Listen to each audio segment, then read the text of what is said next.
اب اس کو کہتے ہیں امام احمد رضا کہ درمیان سے رستہ پھر کیسے نکلے؟ یہ جہاں پھسل پھسل کے بڑے بڑے محقق گر رہے ہوں اور جہاں بھٹک بھٹک کے بڑے بڑے سکالر گر رہے ہوں، وہاں رضا پل سے اب وجد کرتے گزریے۔ یہ ہے بریلی کے تاجدار کا مقام۔ فتاوی رضویہ شریف میں جلد نمبر 28 میں سوال ہے اور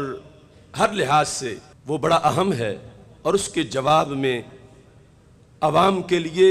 تو روشنی ہے ہی، خواص کے لیے بھی، مفتیان کرام کے لیے بھی، فتویٰ لکھنے والوں کے لیے بھی، تقریر کرنے والوں کے لیے بھی بہت بڑی سوغات موجود ہے۔ اعلیٰ حضرت رحمت اللہ علیہ سے پوچھا گیا، زید کہتا ہے کہ چونکہ حضرت علی المرتضیٰ رضی اللہ تعالی عنہ نے 8-10 برس کی عمر میں اسلام قبول کیا اور اس سے پہلے کبھی دامن پاک آپ کا نجاست شرک و کفر سے آلودہ نہیں ہوا، اور حدیث شریف میں ہے کل مولود یولد علی الفطرہ، کہ ہر بچہ فطرت اسلام پر پیدا ہوتا ہے۔ یہ حدیث دلالت کرتی ہے کہ کل بچے کا دین اسلام ہے، لہٰذا ہم کہہ سکتے ہیں کہ جناب علی المرتضیٰ رضی اللہ تعالیٰ عنہ ہمیشہ سے مسلمان تھے۔ یہ زید کا قول ہے، ہمیشہ سے مسلمان تھے۔ عمر کہتا ہے کہ جب حضرت علی المرتضیٰ رضی اللہ تعالیٰ عنہ کرم اللہ تعالیٰ وجہ نے 8-10 برس کی عمر میں اسلام قبول کیا تو یہ کہنا کہ آپ ہمیشہ سے مسلمان تھے محض غلط ہے۔ بینو توجرو، الجواب قول زید حق، یعنی قول زید کیا تھا کہ حضرت مولا علی رضی اللہ تعالیٰ عنہ ہمیشہ سے مسلمان تھے۔ قول زید حق و مقبول و زام امر باطل و مخذول۔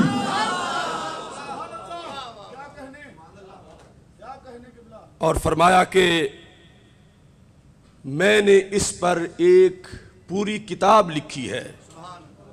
المکانۃ الحیدریہ عن وسمۃ عہد الجاہلیہ۔ زید کا قول ہے، اس کے دلائل پر اعلیٰ حضرت رحمت اللہ علیہ نے مکمل تصنیف فرمائی، اور عمر کا قول جو ہے وہ تشویش عام ذہنوں میں بھی آ سکتی ہے کہ جب یہ کہا جاتا ہے کہ 8 سال کی عمر میں اسلام قبول کیا، اور یہ آج سے نہیں، یہ تو شروع سے سیرت میں ہے، حدیث میں ہے، تراجم میں ہے کہ یہ قول اسلامی لٹریچر میں موجود ہے کہ حضرت علی المرتضیٰ رضی اللہ تعالی عنہ بچوں میں سب سے پہلے اسلام لائے۔ تو عمر کا یہ ذہن ہے کہ جب وہ ہمیشہ سے مسلمان تھے تو پھر قبول کیا کیا؟ یا تو پھر یہ ساری تاریخ غلط ہونی چاہیے، سارے لٹریچر کی غلطی ہونی چاہیے، اور یہ بڑے بڑے ائمہ صحابہ تابعین سے لے کر یہ ان تک بات پہنچے گی۔ تو اعلیٰ حضرت رحمت اللہ علیہ نے ترازو ہاتھ میں پکڑ کر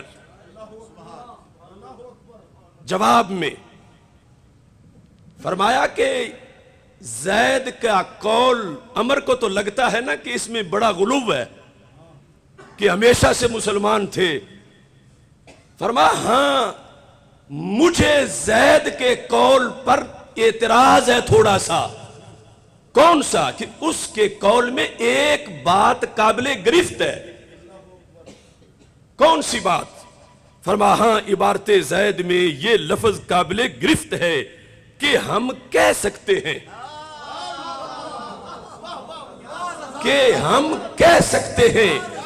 کیوں؟ فرمایا اس سے بوئے زوف آتی ہے۔ یعنی اس نے یوں ذکر کیا جیسے بڑی مشکل سے یہ رستہ بن رہا ہے اس بات کا، اور کمزور سا یہ نظریہ بن سکتا ہے۔ پر مجھے اس پہ اعتراض ہے، زید نے جو بات کی وہ بات برحق ہے، میں اس کی حمایت کر رہا ہوں، مگر زید نے یہ کہا کہ ہم کہہ سکتے ہیں اس سے بوئے ذوف آتی ہے، بلکہ یوں کہنا چاہیے کہ ہم اعتقاد رکھتے ہیں، ہم اعتقاد رکھتے ہیں کہ حضرت مولا علی رضی اللہ تعالیٰ عنہ ہمیشہ سے مسلمان تھے، ہم اعتقاد رکھتے ہیں۔ اور صرف یہی نہیں، اگلے جملے میں فرمایا ہم بالیقین کہتے ہیں، ہم بالیقین کہتے ہیں کہ حضرت مولا علی رضی اللہ تعالی عنہ ہمیشہ سے مسلمان تھے۔ اب ادھر سے عمر کا جو قول ہے وہ یہ کہتا ہے کہ پھر قبول کیا اور پھر اس میں آگے ایریا شروع ہو جاتا ہے روافظ کا۔ اعلی حضرت رحمت اللہ علیہ نے فرمایا یہ جو سوال ہے اس میں یہ بات تو برحق ہے کہ حضرت مولا علی رضی اللہ تعالیٰ عنہ ہمیشہ سے مسلمان تھے۔ آگے یہ کہنا کہ پھر اسلام قبول کیا تو اس کا مطلب کیا ہے، اور کوئی پھر اس طرف آ جائے کہ یہ جملہ ہی غلط ہے کہ انہوں نے اسلام قبول کیا۔ فرمایا جو یہ کہے کہ اسلام قبول کرنے والا جملہ غلط ہے وہ بندہ خود غلط ہے، اسلام قبول کرنے والا جملہ بھی صحیح ہے اور ہمیشہ سے مسلمان ہونے والا نظریہ بھی صحیح ہے۔ 466 صفحے میں اس جگہ نہیں دوسرے مقام پر میں نے تلاش کیا تو اعلی حضرت رحمت اللہ علیہ نے وہ تشویش جو زید کو تھی وہ دور کی، اور ایسی دور کی کہ اگر بندہ عادل مزاج ہو تو لگتا ہے کہ ذہن کے 14 طبق روشن ہو گئے ہیں۔ آپ فرماتے ہیں کہ رب ذوالجلال نے جواب قرآن مجید سے کہ رب ذوالجلال نے قرآن مجید میں حضرت سیدنا ابراہیم علیہ السلام کی نسبت یہ فرمایا ہے اذ قال له ربه اسلم قال اسلمت لرب العالمین۔ جب رب ذوالجلال نے حضرت ابراہیم سے فرمایا علیہ السلام سے کہ اسلام لا، اسلم یہ ترجمہ اعلی حضرت کا، اسلام لا، قال اسلمت لرب العالمین، وہ بولے اسلام لایا میں رب العالمین کے لیے، اسلام لایا۔ اب اللہ کے ایک پیغمبر سیدنا ابراہیم خلیل اللہ علیہ السلام جو منصب نبوت پہ بھی جلوہ گر ہیں اور انہیں کہا یہ جا رہا ہے اللہ کی طرف سے اسلم، اسلام لاؤ، اور وہ کہتے ہیں میں اسلام لایا۔ یہ آیت ذکر کر کے اب امام کے لفظ سنیے، فرماتے ہیں جب خلیل کبریاء علیہ السلام کو اسلام لانے کا حکم ہونا اور ان کا عرض کرنا کہ میں لایا، معاذ اللہ ان کے ایمان قدیم اور اسلام مستمر کا منافی نہ ہوا، تو جو بات نبی کے لیے جائز ہے بطریق اولا ولی کے لیے بھی جائز ہے، کہ نبی کا مقام تو ولی سے بہت اونچا ہے، اور حضرت ابراہیم علیہ السلام ان کے لحاظ سے اسلام لانا اور اسلام لایا اور اسلام لا یہ الفاظ بولنے سے بھی ان کا جو ایمان قدیم ہے شروع سے اور جو اسلام میں مستمر ہے جو کنٹینیو ہے پہلے سے ہی، یہ لفظ اس کے منافی نہ ہوئے، تو اعلی حضرت فاضل بریلوی رحمت اللہ علیہ کہتے ہیں تو پھر مولا مرتضیٰ کے لحاظ سے یہ نامناسب کیسے ہو سکتے ہیں اگر وہاں ان لفظوں سے اب دونوں طرف کی صفائی ہے، وہ تشویش امر کی اور دلیل زید کی طرف سے فرمایا جہاں اسلم کہنے سے سیدنا ابراہیم علیہ السلام کے پہلے والے اسلام کی نفی نہیں ہوتی، تو مولا علی کو یہ کہنا کہ وہ اسلام لائے، اس سے بھی ان کے ہمیشہ مسلمان ہونے کی نفی نہیں ہوگی۔ پھر تفضیلیوں کو بھی ایک دھکا دیا، کہنے لگے میں نے جو لکھا ہے اس سے جس طرح روافض کی نفی سامنے آئی، یوں ہی تفضیلیہ کا بھی وہ باطل خیال کہ جب مولا علی رضی اللہ تعالی عنہ ہمیشہ سے مسلمان تھے تو پھر ان کا نمبر پہلے چاہیے، پھر خلافت بلا فصل ان کی چاہیے، پھر ان کی فضیلت سب پر ماننی چاہیے۔ تو اعلی حضرت رحمت اللہ علیہ نے دلائل سے